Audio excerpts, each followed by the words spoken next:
this is how we get down. What's good, everybody? Welcome into an incredibly positive, fun day here at Coaching Company on Stadium, Bally Sports Live, and everywhere that they live. We're on Amazon Prime Video, DirecTV, YouTube, our own, and also social media. Now, over the course of the next 60 minutes, we've got a ton to get ready for the weekend.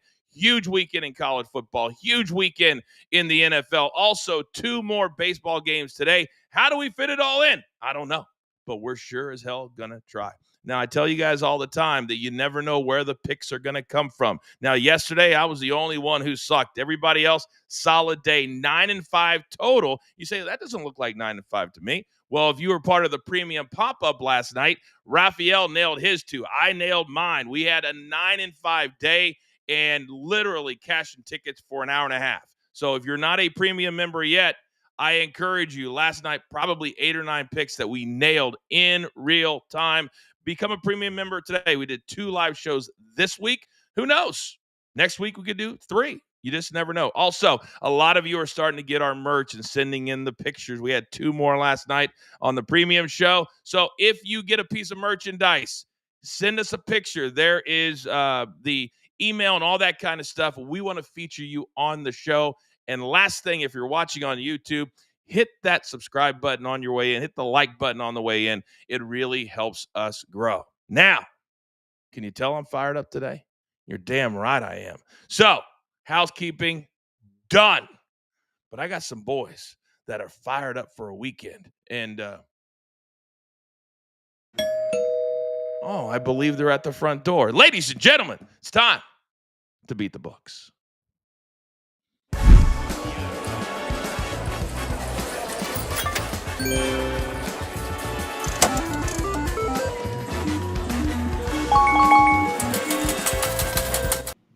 All right, look who we have today. My boys are fired up and ready to go. Now, this man had a great day yesterday. Incredible content. Hashtag it pays to watch live. To hear him, he goes by one name.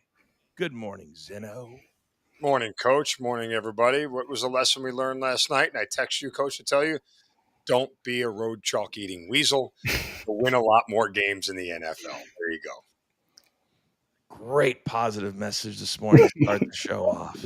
All right. I doubt that Peyton heard that because I think he's in his 7:30 class right about now, but I'll make sure that he gets the message. No doubt about it. Appreciate you. You're welcome. You're welcome. Next, he's got the best damn beard in the game, and you can find all of his stuff over there at Prize Picks. Soupy, good morning. Good morning. You know, I'm going to admit that I am close to what the kids call an unk, but after watching Joe Flacco, Aaron Rodgers, and Max Scherzer ball out last night, I am proud to be an unk. You can't be an unk when you still have someone in diapers, Soupy. You can't be an unk yet. You're still changing diapers. True. That's all right. I'll be the unk for it. Now, this man, do not let the little smile fool you. He is an absolute savage, and we have 5 big picks coming your way as part of Footy Friday, live from the Dirty Big Chuck. Good morning. Morning, Coachman Company. Actually, I made it a 6-pack this weekend, just in appreciation of the top leagues coming back also. And then I have to go against my beloved Tigers for a 3rd time this year also, so it's going to be a bad weekend, so I have to roll with Vandy, but ready to get it going. Ooh, that's going to be one of the games that we talk about a little bit later in about 15 minutes or so. And I know if you're picking against LSU, you got to have a strong edge with your formula over there. All right, let's get to it. We got to do best bets first. So who wants Soupy wants all the smoke this morning. All right, big boy, best bets. Start us off. Go. I'm going to start with the Friday night game with the U and Louisville. I think this is going to be a dogfight, so I'm going with the under 50.5. Carson Beck, one of the most accurate passers in the nation, but Louisville is 12th in opponent completion percentage. They're 32nd in rushing yards allowed per game. I think they'll contain Mark Fletcher. But on the other side, Miami, they're 12th in points allowed. I think they keep Louisville contained, so I think this stays under 50. And I think the nail in the coffin for the Brewers is tonight. I'm taking the Dodgers on the run line, even with Ohtani going as a pitcher. Hasn't pitched much in the playoffs. Might be short, might go to a bullpen. But the Brewers, they just cannot hit 6 runs in the last 5 games. It's terrible. And then I'm going with a Saturday game, USC plus 9.5. Jaden Miava, watch out for this guy. 10 yards per completion. The only quarterback in the nation averaging 10 yards per completion with 120 completions, going against Notre Dame, who is 106th in yards allowed per completion. I think he's going to be able to ball out and keep the Trojans within 10. At any point when you were putting together your takes this morning, did you have a second thought about using that name? Jaden Miava? You got it right. Yeah.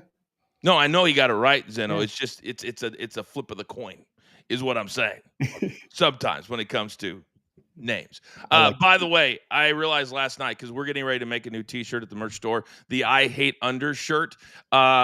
I took 2 unders yesterday. I said, you know what? I'm going to do proper handicapping. I'm going to do proper data. I hate unders. Like last night, as Flacco was just throwing dimes all over the field, I was like, I can't do this anymore. 232, and he goes for 342, 7 touchdowns combined. Every over came in last night, except for Kenneth Gainwell. I did hit that one, under 27.5, but no more unders for your boy. No more. So I'll leave it to you for Louisville, Miami tonight, the only game on docket. All right, Soupy, great job to start. Now, my man with the gorgeous smile and the nice high fade, Zeno, big boy, I need you. Let's go. By the way, 1 over didn't come in last night. That was DK Metcalf's receiving yards. It went under. And it was 45 yards receiving in the first quarter, Coach, and 5 the rest of the game. What happened? I bet on it. That's what happened. That's just the reality of it. All right. Big things I'm betting on. Let's look to tonight, Friday night football here. Number 25, Nebraska at Minnesota. We're going to take the Golden Gophers here, plus 7.5. Why? Nebraska 5-15 in their last 20 road games, with 10 of those losses coming by 7 points or fewer. Huskers actually won last week at Maryland, failed to cover that 6.5-point spread. And Nebraska aiming to win their first set of back-to-back road games since 2006. Minnesota's got a top 30 defense here. They'll keep this thing close. And then we are going to go to Duke moneyline. Hey, look. Georgia Tech, the number 12 team in the country, they're an underdog to Duke. Not in basketball, mind you, which would be normal. They're an underdog in football to Duke. That tells me everything that I need to know here, Coach. I'll add this. 3 unranked favorites won and covered versus their ranked opponents last week. That's now 5 in 6 games this year. Louisville, the only loss to Virginia 2 weeks ago. Duke money line gets us home. Wow. And that's a noon game. I kind of misspoke. I said tonight the Miami game was the only one. I meant the only one at 7 o'clock. Normally there's 7 o'clock starts. There's an 8, there's a 9, there's a 10:30. So every game, and then that Georgia Tech Duke is noon on Saturday. If you asked a random person, Zeno, walking down the street, one of the undefeated teams left in Division I, how many would say Georgia Tech? Not many. Not many. Not many at all. By the way, other question, Matt Rule all over these odds to be the next head coach at Penn State. Do you think that these next couple of games, and if they win and they climb in the rankings, that could help Nebraska keep him? Well, the one thing that helps Nebraska keep him is a fresh new check with a contract with a lot of zeros on the end of it. That's usually much like Indiana did for Kurt Signetti. You want to keep him there. Here's a couple extra $35 million. Take this. Oh, my God. They'll stay. If they don't do that, guess what? Bye-bye. 8 years, $93 million for Signetti. 8 years, $93 million. I would love for him to walk up and have a reporter ask him about the new deal and go, Google it. That would be amazing. That would be absolutely amazing. All right. I need to see the recap screen because we have a couple of plays for my man, Mikey P. Admittedly, I got super busy this morning, and I'm just not going to throw picks up there if I don't have the time. So, Mikey P, stepping in for your boy, Shohei Ohtani, 7+ Ks at minus 104. There's been strikeout machines all over these playoffs. Last night, I think in there was 15 strikeouts in the first 4 innings. It was crazy. So we're going to play that again tonight because the Brewers, as Soupy said, they can't hit anything. And then San Jose State, let's go. They're the 9 p.m. game tonight. The 4 number, minus 110, not bad. 9 p.m. Eastern start is there. All right, gentlemen, well done. I feel like we have a lot of green check marks on that board. But the one thing I love about my Fridays, I love me a little footy Friday.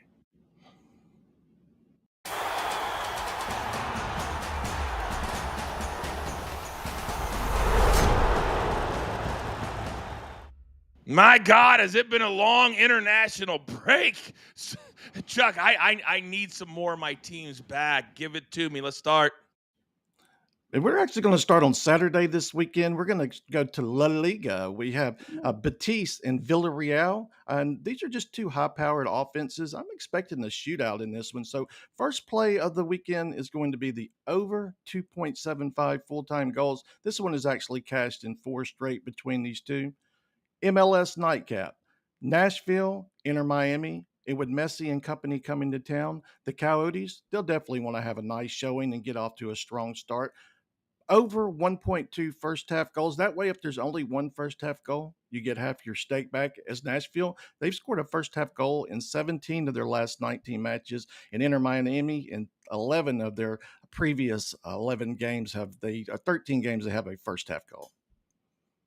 Keep it going then. Give me a little Lind Paris. What do we got there? France Ligue 1. Oh. Lens and FC Paris, they have been the surprise of the league after gaining promotion. They actually come in averaging 1.17 goals. At the same time, they're conceding 1.9 goals. This is just another perfect opportunity to play the over 2.75. You know, we had to have a little EPL action. Liverpool, Manchester United, otherwise known as the Northwest Derby. Liverpool, they have owned this matchup as of late, although I think the Red Devils could play spoiler on Sunday. Give me Manchester United first half team total over half a goal. They've actually scored a first half goal in 5 of their last 6 matches. And then Germany, Bundesliga, St. Pauli, Hoffenheim. I love the visitors a lot in this one so much I had to make this a doubler. First up, Hoffenheim, first half team total over half a goal. They average 1.3 first half team goals on the road. Then I'm going to pair that again together with the Hoffenheim PK or draw no bet. That way, if there is a draw, it's a push, as St. Pauli has lost 4 straight coming into this contest. And then lastly, we're going to put it all together for the first half parlay. We just simply needed a first half goal in the 5 listed matches at a nice plus 260. Oh, it's so tasty. I love the first half parlay. I think we went 4 out of 5, 3 out of 4, something like that. It's been We're very still successful. up a unit. Yeah, we're still up a unit. You're damn right. Great job, man. It's so great to see MLS back and EPL back.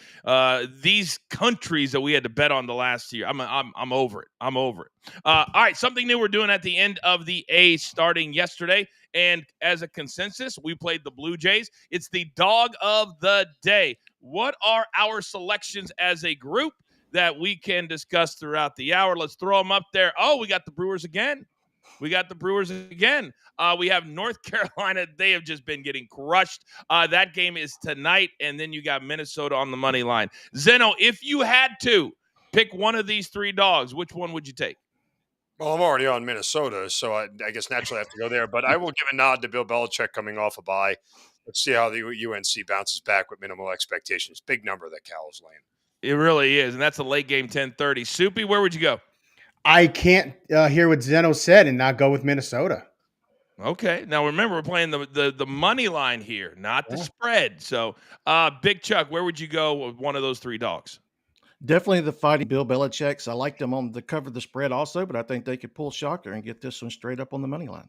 All right. If you're in the chat right now, put in your choice of those 3. We want to be interactive, and then we'll play at the end of the show one game that we'll lean into as a group, which is always a ton of fun. All right, gentlemen. Well done to start. Now, coming up on the other side, we dive in to a huge weekend in college football. Then coming up in 20 minutes, it's a even bigger weekend in the National Football League. And then 2 more baseball games. We got to talk about that betting as well. Just getting started. It's a Friday Coaching Company right here on Stadium and Bally Sports Live.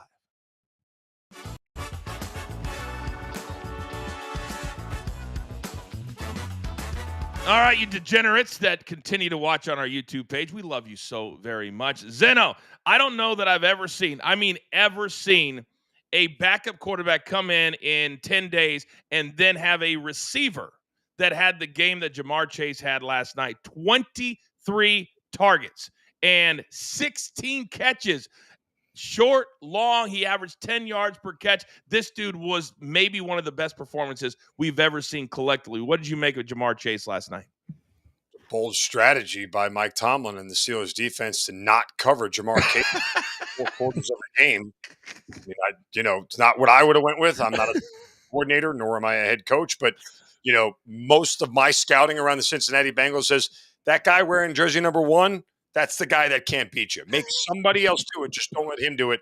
And they kind of said, here you go, Jamar. Do whatever you want. It did kind of seem like there was nobody around him for a lot of the game, and I don't know if the plays are so complex where you got guys running like this. But Soupy Zeno is spot on. It was like, is that Jamar Chase again with nobody within 10 yards of him? It shouldn't matter what the play is, what your coverage is. When you see number 1 lined up, you go, hey, you cover that guy right there because he's pretty good. And he showed it last night. One of the best performances he's had in years. Oh, guy, it's one of the best I've ever seen. And now, low-key, Zeno, when you look at the AFC, Cincinnati's got 3 wins. So this trade, the way Flacco played last night, looks like a genius move right now. Yeah, and not so genius by the Cleveland Browns. Mike Tomlin actually called him out for it earlier in the week, saying, what the hell are you doing, giving away your quarterback to a division rival? But, this sounds crazy to say because it's going to, make your head explode when I say it. Last night actually benefited the Ravens more than anybody. Because for what was the best perceived team in this division, now with the Steelers taking a loss and pulling one back, keeps the Ravens still alive with 2 matchups against the Steelers still ahead. There have been 4 1-5 teams to make the postseason before, the last being Alex Smith and the Chiefs, your Chiefs. Prior to that, Andrew Luck, my favorite son, led the Colts from a 1-5 start to the postseason. So, yeah. Yeah. We're back live. Great stuff in 5 seconds.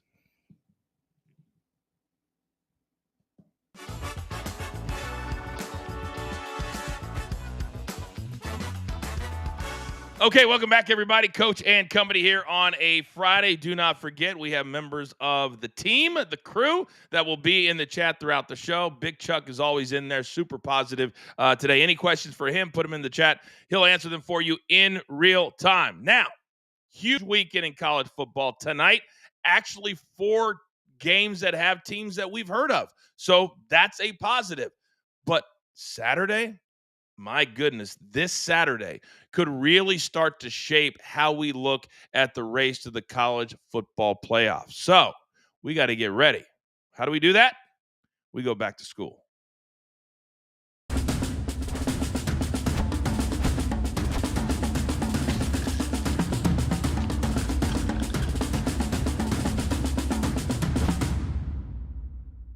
Way more than just a sports betting show. We're also a sports show because at the end of the day, it's fun. And we are sports fans at our core. So we kind of look at it from both perspectives. So, Zen, I'm going to start with you. The first big one tomorrow in the SEC. And it's interesting because they're a touchdown underdog, even though their ranking is number 5. However, Ole Miss last week beat Washington State by only 3. The same team that North Texas beat by 49. So they're getting 7 at Georgia. Is this now it's changed to 7.5. Thank you, Mikey P. In real time, changing our graphics. Awesome. Is this too much? Not enough. Number's about right. Georgia should go out and cover this number. Last year, there were 4 6-0 teams or better that were at least a 7-point dog away from home, like Ole Miss is. Those 4 teams went 0-4 and lost by an average of nearly 30 points a game. This feels like the spot where Georgia turns it on, similar to the game last year when they went on the road to Texas and won a game and then mollywopped everybody the rest of the way out. That's what this feels like. Ole Miss may be running into a buzzsaw here. It does, because the last game, the Georgia got out to kind of a big lead, and then they just kind of stumbled through the second half.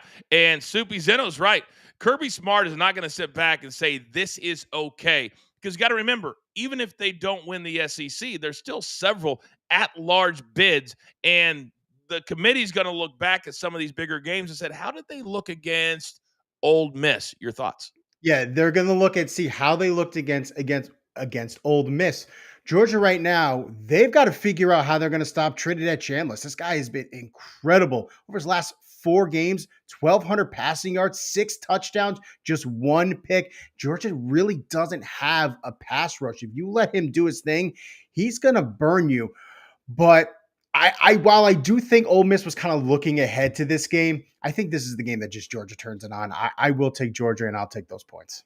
So last week, they beat Auburn 20-10. Talking about Georgia, they were down 10-0 early, and then you had that play, Zeno, where the quarterback tried to go over, gets it knocked out. That would have been 17-0. The week before, they played Kentucky, and that was one of the ugliest 21-point wins that we've seen in a really, really long time. How aggressive do you think Kirby Smart wants to be, having seen his team kind of stumble either from the start or once they get a lead?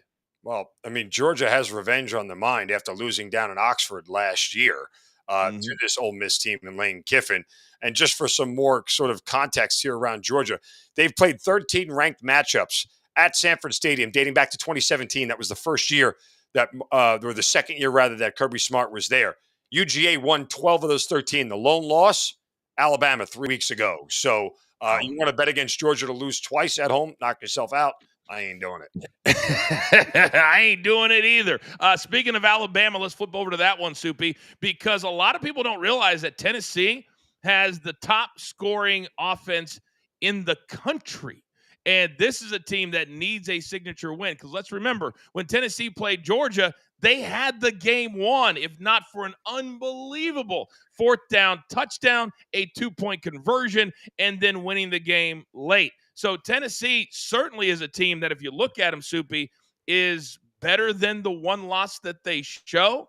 But now they have to go to Tuscaloosa, which is never easy. It's a tough environment. And Joey Aguilar tops in the SEC in passing yards.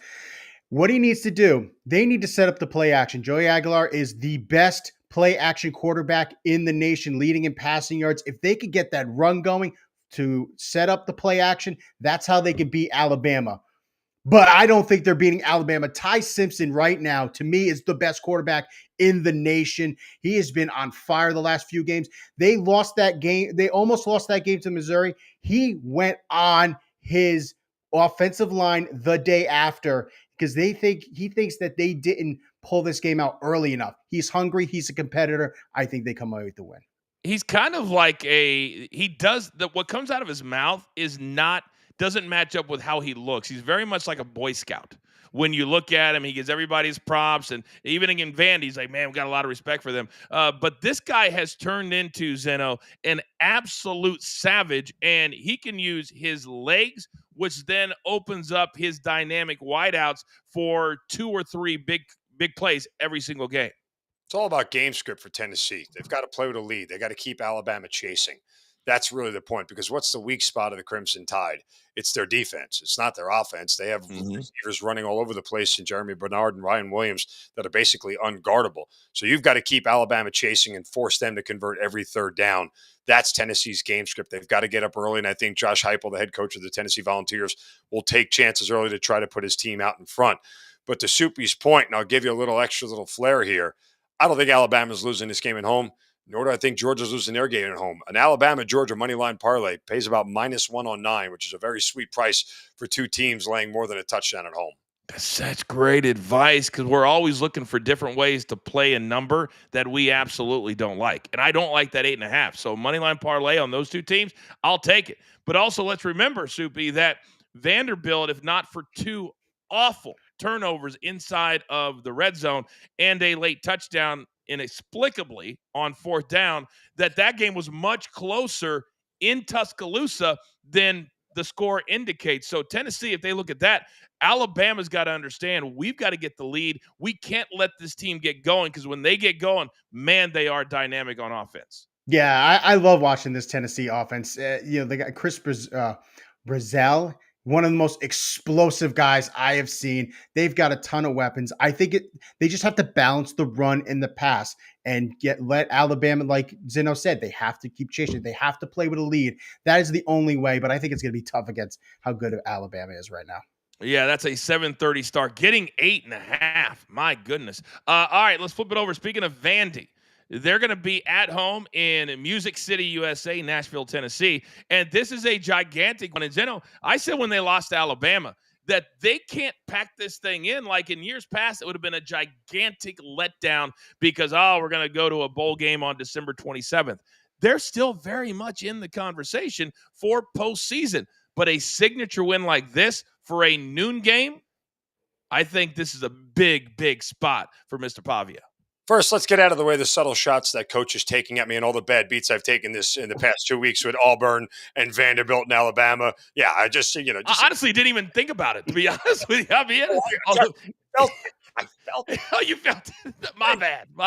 Anyway, let's get back to LSU Vandy. Here's the thing, and this is a stat that's jarring, but you have to kind of put it in context. Dating back to 1978, this is the 176th game that Vanderbilt has played against a ranked opponent. It is just the second time they've been favored in such a game. Now, what does that mean to everybody? Kind of absolutely nothing, because the team that was playing in 1978, 1988, 1998, and 2008 is not the same Heck, the 2018 Vanderbilt team is not this one coached by Clark Lee. So what does it mean? Not really much, but it just gives you some perspective that odds makers are actually willing to do this and say, Vanderbilt is good enough to go out and beat this team. LSU, a look-ahead spot with A&M, their rival, on deck next week. A tasty spot here for the Commodores to take. I wouldn't lay the 2.5. Avoid the headache, coach. Just grab them on the money line. It's like you're reading my mind. I literally was just getting ready to say that, because these are two teams that go for two a lot. And whenever you play teams that go for two, it gets off the number. It really gets off the numbers. You can see a 1 or 2 point win. I love the money line there. Soupy, great analysis by Zeno. What it boils down to also is LSU. What do we think about them? We think about, nighttime in Baton Rouge. But whenever they go away from home and it's going to be a great atmosphere, but it's a noon game, which means it's 11 a.m. local time in Nashville. Vanderbilt is used to this. LSU might take a little while to get their engines running. And this is for an LSU offense that I feel that has not lived up to the expectations starting this year. I thought Garrett Nussmeier was really good in that first game against Clemson. I even had him in my Heisman conversation early on. And then just what happened after that? It's non-existent. Even Brian Kelly talk about, we have a run game. No, you don't have a run game. You don't even have a pass game right now. This is Diego Pavia's chance to get his name known in the college football world. And I think he's going to take advantage of it. Well, he also wants to bounce back from his performance, because he's blaming himself for Alabama, and in a lot of ways he should. All right, we've got about 90 seconds for our last game, and this is a classic rivalry. But now it's got a lot of ramifications, because I feel like this might be a playoff eliminator, Zeno, and I'm talking about USC and Notre Dame. Notre Dame, every game they play right now, they got to win big. They got to win big. They do. Here's the problem for USC. They've lost 7 straight and 0-4 into Lincoln Riley as a road underdog. In the last 20 as a road dog, they pulled just 2 upsets and 5-15 against the number. But this is a Notre Dame defense that should not ever be bet laying 9.5 points, because they cannot stop anybody. USC, since moving to the Big Ten, has only exactly won 1 game outside the Pacific time zone. That was 3 weeks ago against Purdue, who's barely a Power 4 team anymore at this point in time. However, again, I will back Lincoln Riley. I will back the Trojans here. Jordan Mailata and SC have one of the best offenses in the country, and Notre Dame couldn't stop a nosebleed with a tissue. So give me SC plus the points. I got 15 seconds for you, Soupy. Bring us home. I already gave you USC getting the 9.5 as one of my bets. I'm taking the over because of the CJ Carr. Top 2 in 20-yard pass completions this year. I think we're going to see a back and forth shootout. That defensive backfield is horrible for Notre Dame. Gentlemen, great job on all of those games. But we only have a little bit of a break, because coming up on the other side, it's the NFL.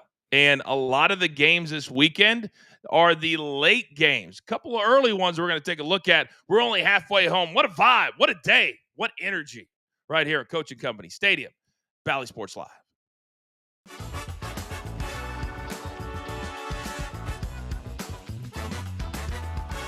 All right, gentlemen, last night we had history made in the world of sport. First time ever, Zeno, that a pitcher at least 40 years of age, Max Scherzer, and a quarterback at least 40 years of age, Joe Flacco, won a playoff game and an NFL game on the same day.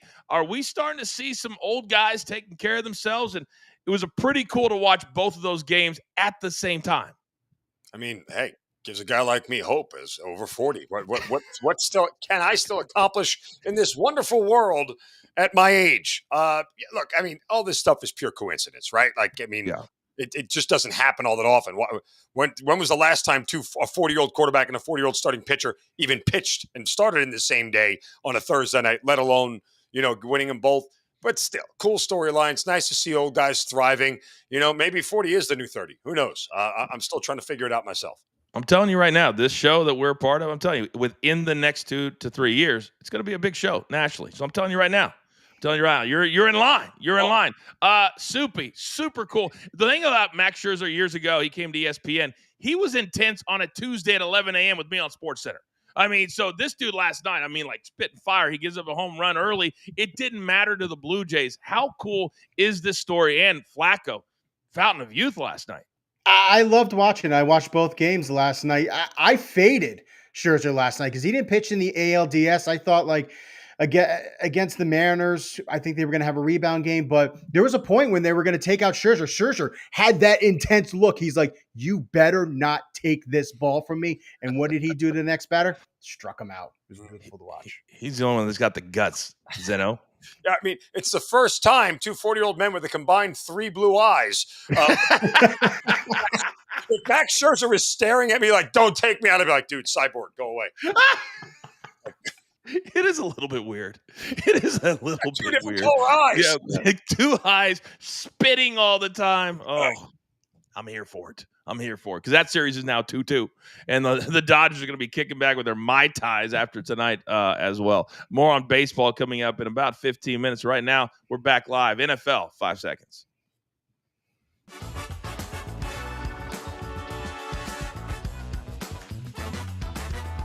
Okay, welcome back. We have just crossed the bottom of the hour. If you're watching us live in the East, it's 10:32 a.m. Eastern Time. If you're out here in the West where I am, you're just getting out of bed. You're just getting your day started, and we're thrilled that you start it with us. All right, big weekend in the NFL. We've now reached week number 7, and this is where things really start to position themselves as we head into the end of October and into the holiday season in November and December. We like to call it the Christmas season in sports and sports betting. So, several games to look at. Let's kick it off.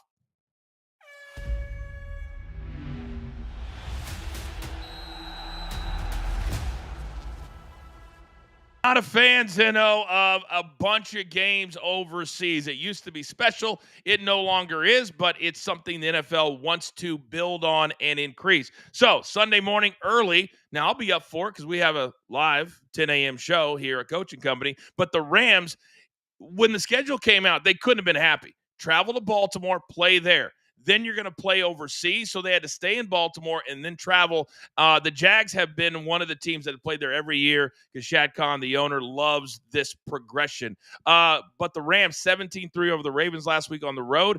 What do you make of the fact they're 3-point favorites over the Jags Sunday morning? Tough here to really call this game and handicap it, to be honest with you, Coach. I will say this much, though. A lot of these international games have trended under. Look at the numbers. Last week we got 13-11 with the Broncos and Jets, at 21-17 with the Vikings and Browns. The one that really went over in recent memory was the Chiefs and Chargers in week 1, but that game was in Brazil, not in London. So the games in Europe really seem to trend under, although this number kind of makes me feel like we might see some offense. It really kind of depends on the Rams. No Puka. That's going to be a big part of them. Will Devontae Adams have a big blow-up game? Maybe he'll play like Jamar Chase did last night, and the Jaguars won't guard him. Who knows?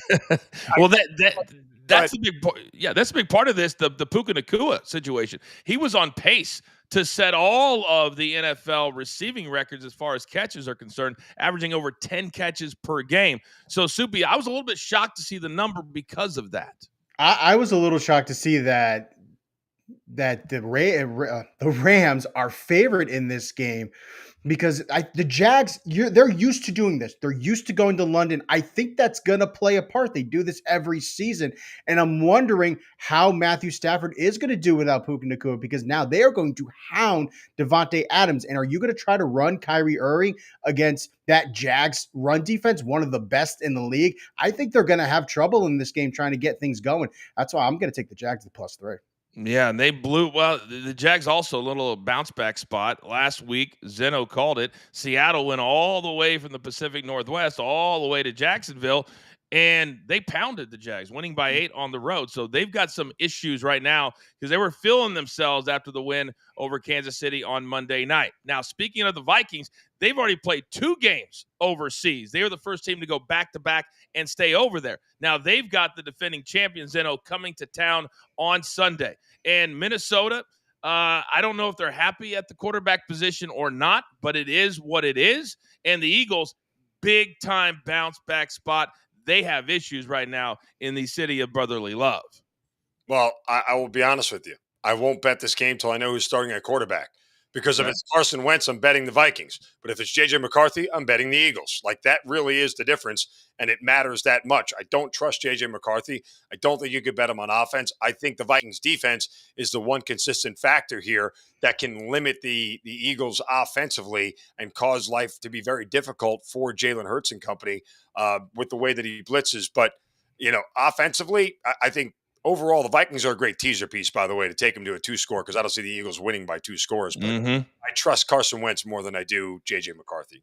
And he's starting to get more and more comfortable. It's going to be interesting when J.J. McCarthy does get healthy. If the Vikings are on a little bit of a roll, Soupy, do they keep Carson Wentz, who's a bona fide former starter in the NFL and brings a certain calm? And if Justin Jefferson wants him to stay in, then he's staying in, period. If they didn't trust JJ McCarthy to be that franchise quarterback, they would have done more to try to re-sign Sam Darnold. I think when JJ McCarthy's healthy, he's going to be the starting quarterback. But for the Eagles right now, the offense is just stale. They can't pass. They're not giving the ball to Saquon Barkley. It shouldn't matter if you're in a deficit. You should be giving the ball to Saquon Barkley. He should be having 25 to 30 touches every single game. And now facing a Vikings defense that is an excellent pass rush. They're excellent against in the secondary. This is not a good time to play them. I'm not going to lean to one team. I'm going to go with the under. I think this is going to end up being a dogfight with both these defenses. Yeah. Kind of feels that way a little bit. I wish Nick Sirianni would actually address the elephant in the room. And by the way, I'm telling you right now, 4 straight tush pushes last week. If they don't outlaw this stupid thing, that's not entertainment. That's not football. That's not anything. It wasted 3 minutes of my life. 4 straight tush pushes. With 3 offsides. Thank you. And the game before, 3 false starts. Yeah. Call something. Never were called. Never will call Zeno, ever. All right, let's go to the next one because this one is one bad team against a good one. And this is more of a storyline, which is why we're talking about it. The Kansas City Chiefs now are at full health, Zeno. They get Rashee Rice back from a 6-game suspension. They already have Xavier Worthy back. That's opened things up for Travis Kelce. And now, because of the way the Bills have been playing, Patrick Mahomes is now the betting favorite for the MVP. And it's pretty obvious to me, he's decided upon himself that if I have to run for 70 yards, that's exactly what I'm going to do as the leading rusher for this team. The Raiders come in like one leg, like just dragging it behind them. The number continues to go up. I don't know how high it's going to go, but is 12 just the yuckiest number you've seen, Zeno? Well, I think it's a huge signal that odds makers believe the Chiefs are back. And they are back in grand fashion because they're not having any part of the Raiders having anything to do with this game. For some more perspective here, you got to go back to 2017, right? Well, the Raiders are exactly 3-13 against the Chiefs in the last 16 matchups. However, Coach, let's just put a little bit more shine on this. You have to go all the way back to 2022 or 2021, rather, December 2021 for the last time the Chiefs beat the Raiders and covered a number this big. They've lost very close the last couple of times here. But I see a number like that, and I'm like, it's Chiefs or pass. Like, I trust Kansas City enough. Yeah, a lot of those numbers are a little misleading because they've had such big numbers like this over the years. They're not a great cover team. The Chiefs have never been a great cover team. I just feel like because of their slow start, they've said, we're going to bring everything out and just score. They did it against the Ravens. They did it against Jacksonville, even though they lost. And so now, Soupy, the fact that they're a game behind right now, that's extra motivation. Broncos are 4-2. Chargers, though, ton of injuries. They're also 4-2. So this division is for the taking. But I think the Chiefs are thinking, man, if we can get on a roll, they're only one game back of the Bills currently. So we could see a number 1 seed with 3, 4, maybe even 5 losses. Who knows? Who would have thought, going into week 3 with how the Chiefs are playing, that they still have a chance to be the number 1 seed? Every time we try to count them out, they just remind us of who they are. I hate taking a number like this in a division game, but I think the Chiefs are rolling. Then you add Rashid Rice back into the mix. Man, they like to press on the gas. They are showing you that they are still who they are, and they're pressing on the gas. And let's not forget, this is a body clock 10 a.m. start for the Raiders. So lack of motivation and a 10 a.m. start, yuck. Now, how about the best team with the best record in the entire AFC? Who would have ever thought, Zeno? We're talking about the Indianapolis Colts and Danny Dimes and Jonathan Taylor. And they're going on the road to they're almost like a wounded animal that just needs to be put out of their misery. But yet they're a first-place team. Pivotal game, 4:05, 50 miles from where I'm sitting right now. Colts, Chargers. Talk to me. I want you to take this graphic and change the 2 helmets and hit the rewind button a week. Put the helmet on the left as the Lions, and the helmet on the right is the Chiefs. And you have the same exact situational matchup here where a better team was going on the road and catching points. Why? Because the Chargers are going to win this game. This is the spot where the Colts get tripped up here against a better, well-coached, more effective ground running game team. And that's the spot. I like the Chargers here in the spot a ton. It's not that the Colts are fugazi or fake. Situationally, this doesn't look like a good spot for them to go on the road and win a game against a very tough defense. Yeah, Big Tommy C just gave you a tip of the cap. Let's flip it over to the last game. We got to hit on both of you. We'll start with you, Soupy, and this is a big one. Bucks and the Lions. Lions obviously coming off the huge letdown spot against the Kansas City Chiefs, and the Bucks have been the most exciting team because most all of their wins have been in the last minute of the game. This is a big one this week, Soupy. How do you see the Bucks matching up against Detroit in Detroit? The only thing I'm nervous about is Baker Mayfield, all these loss of these weapons. We might get Mike Evans back. He's questionable. He's limited in practice. If he's back, that is massive because there's no Chris Godwin. There's no Mecca Buka. There's no Bucky Irving.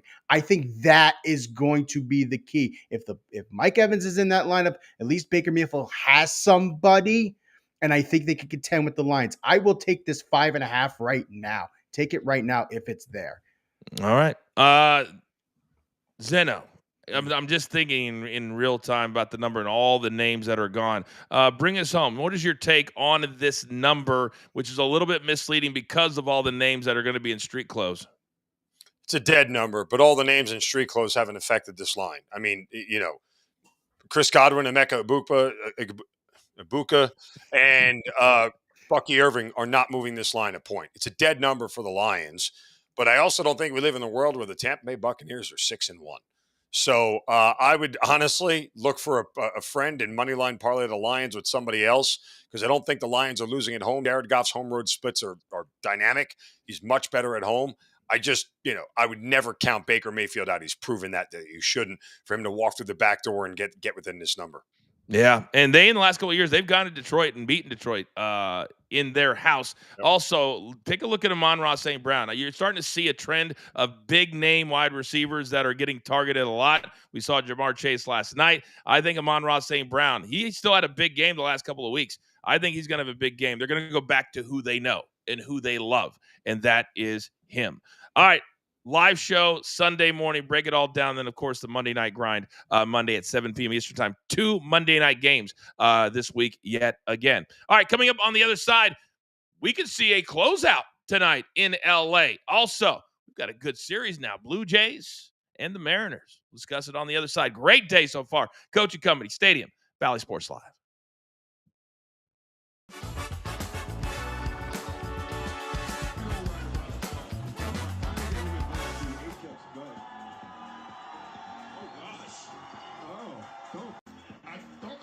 Sealed the game, but it just something didn't feel right about time. Finally getting him involved too. 8 kills, go. Oh gosh. Oh, don't tackle me. Look at that. Oh, Zeno, that just screams separated shoulder, doesn't it? Well, what it screams is it's all fun being 40 and having fun until a big 300-pound man throws your ass to the ground. I mean, at our age, everything hurts. So, I don't need something else to make it hurt, especially when it's supposed to help me, not hurt me. What makes it worse is that was only a celebration, Soupy, for about 5 minutes because Jamar Chase went right down the field and set up that field goal in what was a masterclass in clock management, by the way, the final 2 minutes. But Aaron Rodgers sitting I guarantee his shoulder sore from that. Guaranteed. Oh yeah, he's probably hurt. He probably iced or did whatever his chakra needed him to do. Probably sat in a dark room for a few minutes. Who knows? Yeah, being that old, the 300-man sat on you, you are done for a few days. But I will say this, Zeno, that watching Aaron Rodgers last night, he is super into this thing. His arm is as strong as ever. 4 touchdown passes. The last one was an absolute dime. How impressed were you with his play in particular? Can we talk about the fact that 42-year-old Aaron Rodgers can still throw a football 70 yards without blinking an eye? The Hail Mary that fell short, he threw it from his own 30 to the goal line. Like, how is he still able to do this? That was more impressive than anything I saw last night. He's amazing. He's absolutely amazing. They're 4-2. They're still a first-place team, but that one hurts because they're up 10-0 early, and all of these double-digit leads that teams are throwing away, it's becoming an epidemic so far. A lot of games, a lot of teams are doing this, and I can't figure it out. All right, we got 2 baseball games, and also we're going to lock it in. We're going to bring it home strong after a strong week right here. We're back live on Stadium in just 5 seconds.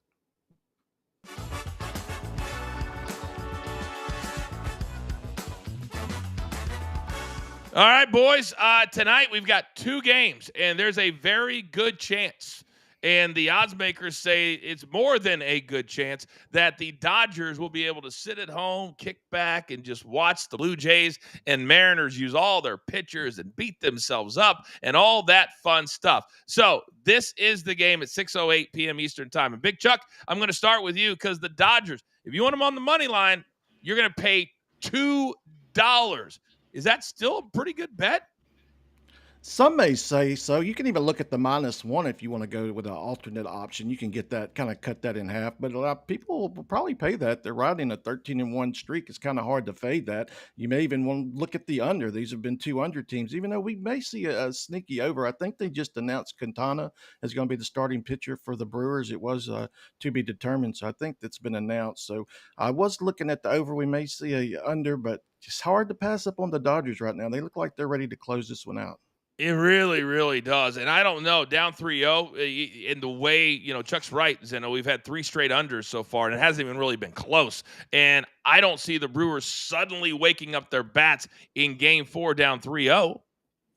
No. And look, for somebody who got the Dodgers at -208 for the series price before it started, I'd lay the same 200 again on the money line here. I mean, that's, I always like to play on desperate teams and teams that, who are facing elimination because you're always going to get their best effort.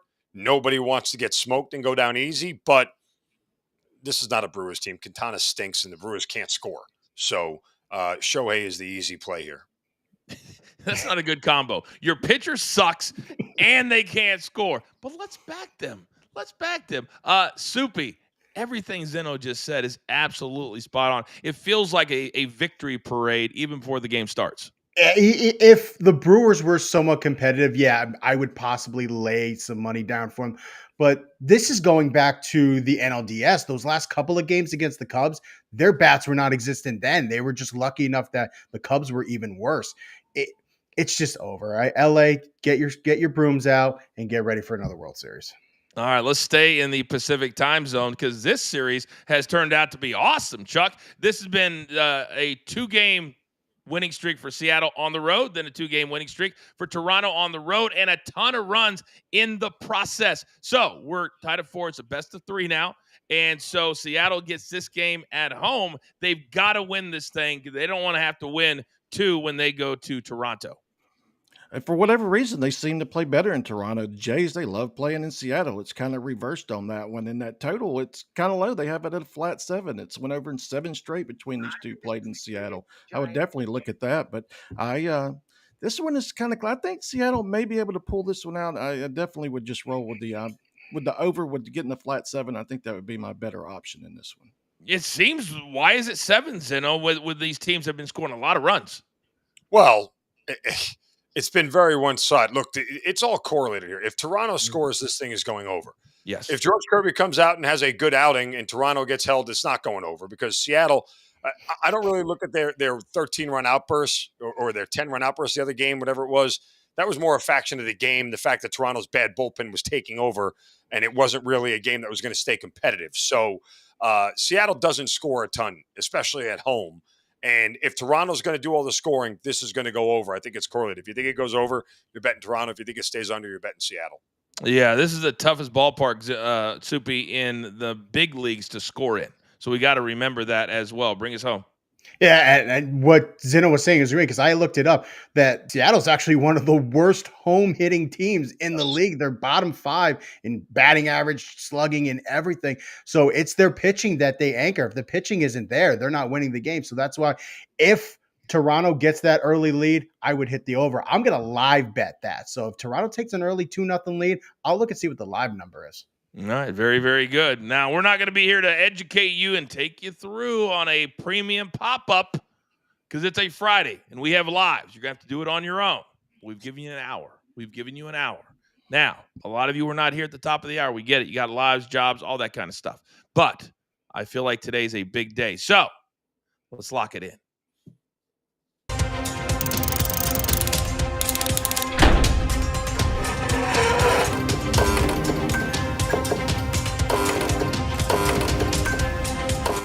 All right, 10 seconds or less, just 1 or 2 nuggets is all that I need. Soupy, start us off.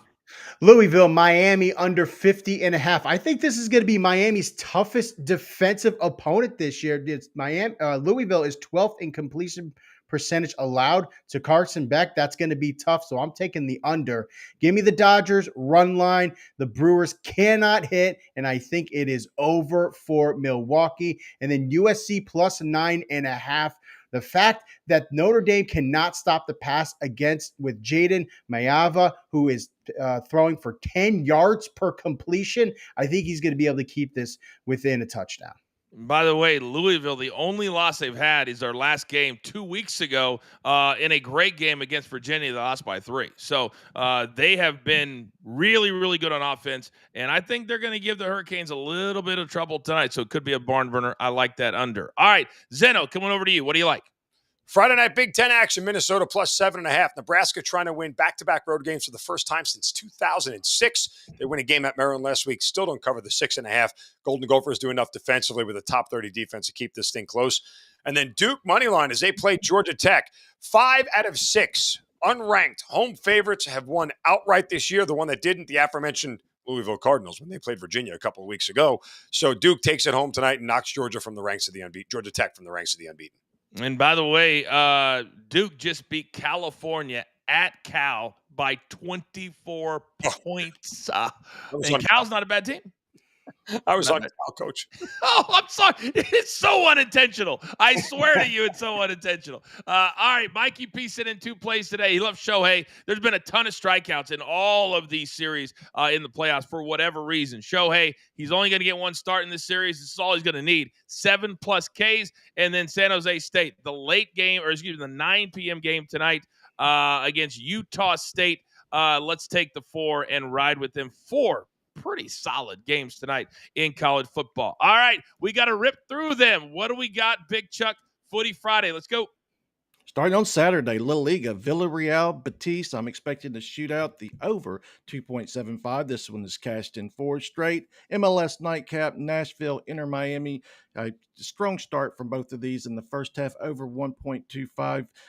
They've actually scored 17 of 19 in the first half for Nashville and 11 of 13 first half for Inter Miami. Sunday, we're going to start out in France, Ligue 1. Lens, FC Paris, the over 2.75 as FC Paris average 1.7 but concede 1.9. EPL, Northwest Derby, Liverpool, Manchester United. I think the Red Devils can play spoiler and get that early goal. First half team, total over half a goal. They've scored a first half goal in 5 of their previous 6 fixtures. And then Bundesliga in Germany, St. Pauli welcome Hoffenheim to town. A doubler, Hoffenheim, first half team, total over half a goal. They average 1.3 first half team goals on the road, and then the Hoffenheim PK or draw no bet. That way, if there is a push, you get your investment back. And lastly, the first half parlay. Simply need a first half goal, and the 5 matches listed for a plus 260. Absolutely love it. It's a beautiful thing at Footy Friday. And then finally, our dog of the day. And Brewers, Carolina, or Minnesota. I think as a brand, as a show, I think we need to roll with Minnesota. I really do. Zeno, do you think they can win this thing on the field tonight? Given the fact that, again, Nebraska hasn't won back-to-back road games, we're betting against history, that's for sure. All right, so as a brand, we're going to play Minnesota on the money line, even though if you play it on the spread, you're going to get 7.5.